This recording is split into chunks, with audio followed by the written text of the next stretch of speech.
Hello guys, welcome to rain programming. तो कल के लेक्चर में हमने if else, control flow statement, logical operator और चेनिंग ऑफ इफ एल्स के बारे में पढ़ा था कि कैसे हम लॉजिकल ऑपरेटर को चेनिंग ऑफ इफ एल्स के साथ और नॉर्मल इफ एल्स के साथ यूज कर सकते हैं, जिसमें हम अलग अलग कंडीशन के हिसाब से अलग अलग अपना कोड लिख सकते हैं। उसी के बेसिस पे सेम वैसे ही जैसे हमारे कंडीशन के बेसिस पे इफ एल्स काम करते हैं, वैसे हमारा आज का टॉपिक है जो कि है स्विच स्टेटमेंट। स्विच स्टेटमेंट में क्या होता है, क्या है topic? Switch statement. Switch statement में क्या होता है, ये पूरा हमारा और इनपुट के बेस पे होता है कि अगर जो हम इनपुट दे रहे हैं उस इनपुट के बेस पे हमको क्या करवाना है, वो पूरा किस पे बेस्ड होता है, हमारे स्विच स्टेटमेंट के ऊपर। ठीक है, तो अगर हम इसको इम्प्लीमेंट करने के लिए देखें, हमारे पास हमने एक जावा की क्लास फाइल बना रखी है।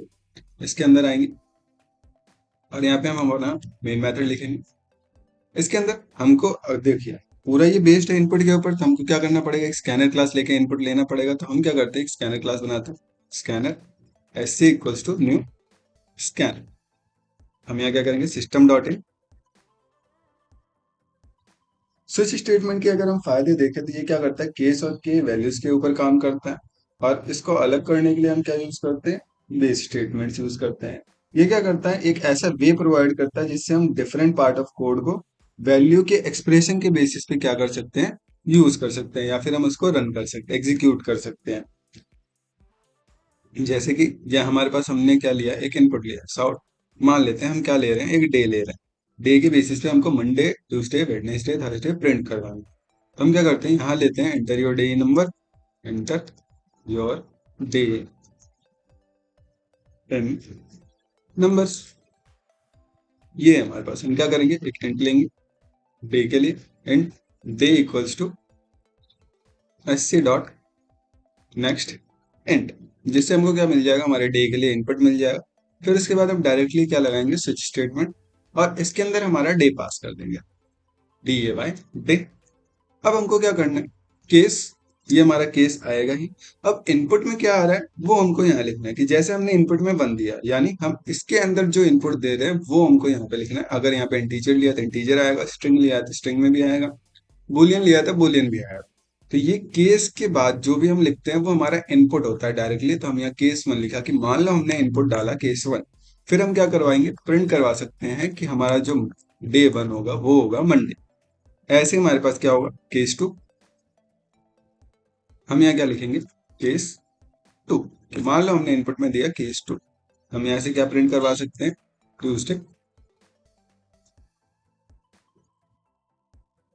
फिर हमने केस दिया, ठीक, यहाँ से क्या प्रिंट करवाएंगे हम, वेडनेसडे। फिर हमारे पास केस है 4, फिर हम क्या प्रिंट करवाएंगे, थर्सडे।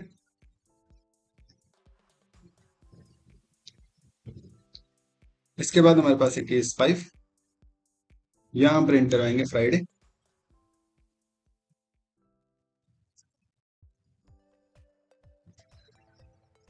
फिर हमारे पास केस है 6, यहाँ पे हम क्या प्रिंट करवाएंगे, सैटरडे। फिर हमारे पास क्या है, केस 7, फिर यहाँ पे हम प्रिंट करवाएंगे संडे। और एंड में हमारा क्या आता है, एक डिफॉल्ट केस आता है,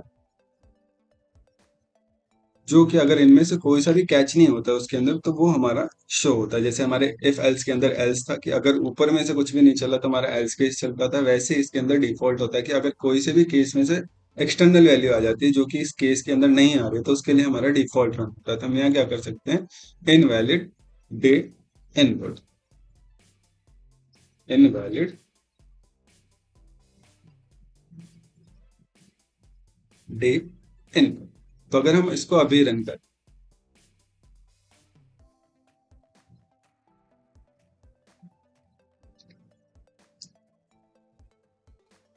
हम इसको रन करते हैं, हमारा पुराना वाला रन हो गया। ये हमारा डे मांग रहा है इन नंबर्स। तो अगर मान लो हमने 1 दिया, तो 1 देने के बाद भी हमारे सारी वैल्यूज प्रिंट हो रही है। ये क्यों हो रही है? क्योंकि ये हमारा जो कोड है वो कंटिन्यूअसली चलता रहता है सबके लिए। तो हमको इसको क्या करना पड़ता है कि जब भी हम कोई भी केस दे रहे हैं तो उस केस के बाद हमको क्या करना पड़ेगा, इसको रोकना पड़ेगा ताकि ये फर्दर एग्जीक्यूट ना हो। तो उसको रोकने के लिए हमारे पास क्या होता है, एक ब्रेक स्टेटमेंट होता है जो कि इसको रोकने का काम करता है कि हम किसी भी कोड के अंदर अगर जा रहे हैं और हमने वहां ब्रेक स्टेटमेंट लगाया तो वो उस कोड यानी पीस ऑफ कोड के स्कोप से बाहर आ जाता है ताकि हमारा वो कोड वहीं पे रुक जाए। तो हम सबके लिए ब्रेक लगा लेंगे।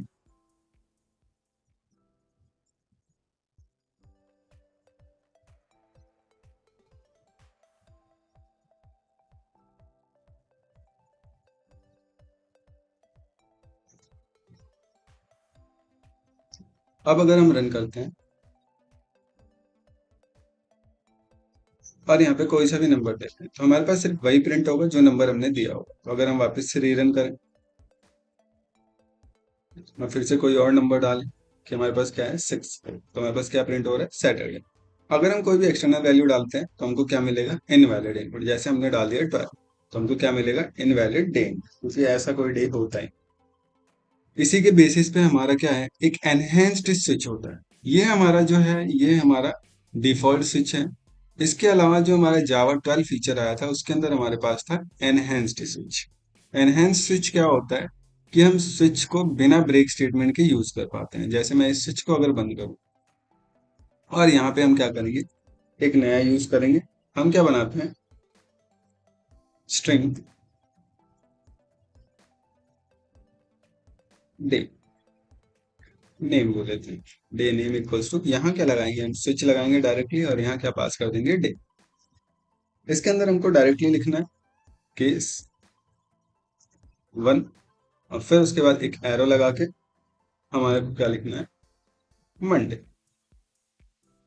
यहाँ क्या आ जाएगा हमारा, मंडे। फिर इसके बाद हमारे पास क्या होगा, केस 2 जिसमें हमारा क्या आ जाएगा, ट्यूसडे। फिर हमारे पास क्या होगा, केस 3 जिसमें हमारे पास क्या आ जाएगा, वेडनेसडे।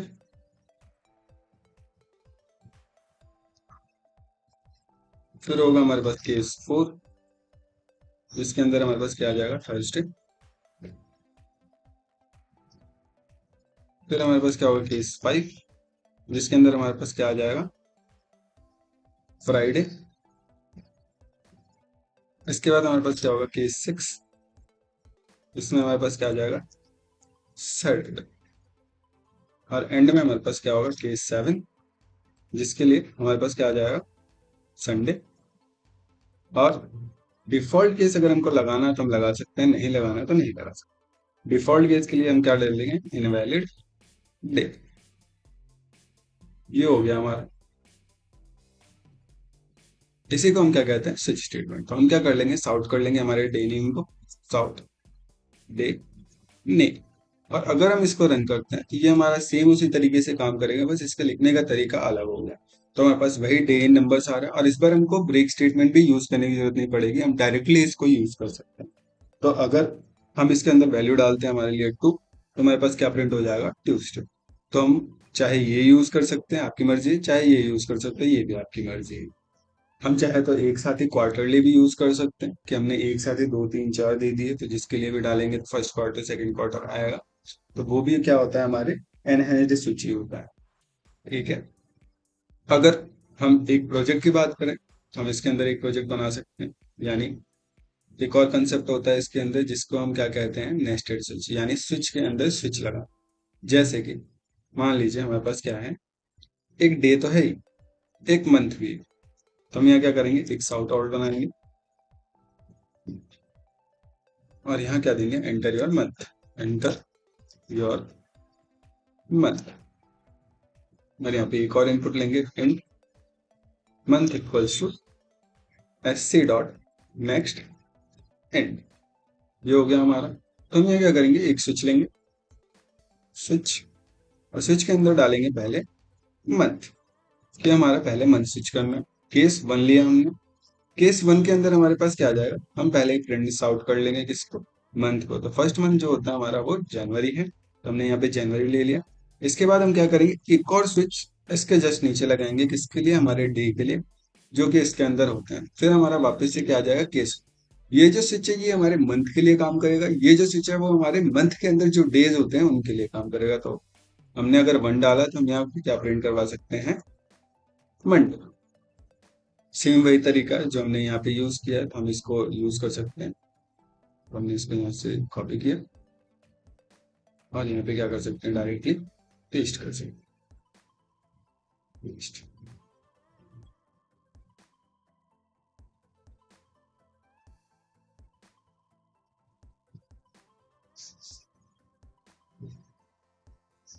ये हो गया हमारे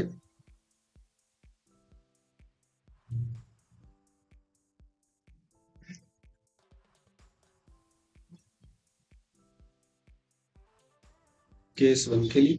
फिर इसके बाद हम क्या कर देंगे, एक ब्रेक स्टेटमेंट लगा देंगे, ताकि ये हमारा दूसरा। फिर हम क्या करेंगे, केस 2। जैसे हमारा केस 2 स्टार्ट होगा वो हमारे फरवरी के लिए होगा, तो हम यहाँ पे पहले क्या प्रिंट करवा देंगे, फरवरी। फिर इसके बाद वापस से हम क्या लगा लेंगे, स्विच। इस स्विच को हम क्या करते हैं, ओपन करते हैं।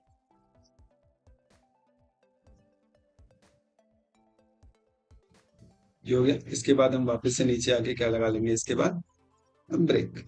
डिफॉल्ट केस लगाना हमारी मर्जी है। अगर हमको चाहिए डिफॉल्ट केस तो हम डिफॉल्ट केस लगा सकते हैं, नहीं चाहिए तो नहीं लगाए, कोई इससे प्रॉब्लम नहीं। तो अगर हम इसको रन करते हैं तो हमारे पास 2 इनपुट के काम आएंगे। एक तो हमको मंथ का इनपुट देना होगा, तो मैंने इसमें 2 दे दिया। फिर उसके बाद हमको डे का इनपुट देना, तो हमने 5 दे दिया। तो हमारे पास क्या होगा, फेब्रुवरी और फ्राइडे प्रिंट होगा। तो ये होता है हमारा नेस्टेड स्विच। आज का जो टॉपिक था हमारा वो यहाँ पे खत्म होता है।